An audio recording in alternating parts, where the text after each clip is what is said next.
Brother Rock kita, gitaris.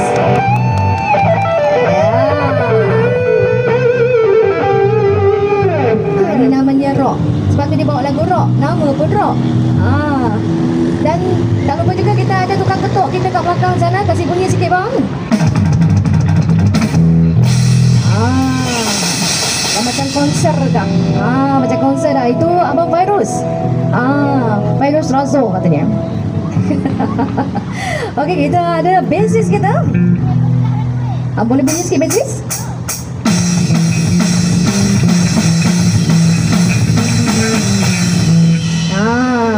Ni biasa-biasa main metal ni. Brother Hafiz kita. Dan gitaris kita lagi seorang. Kasih bunyi sikit bang.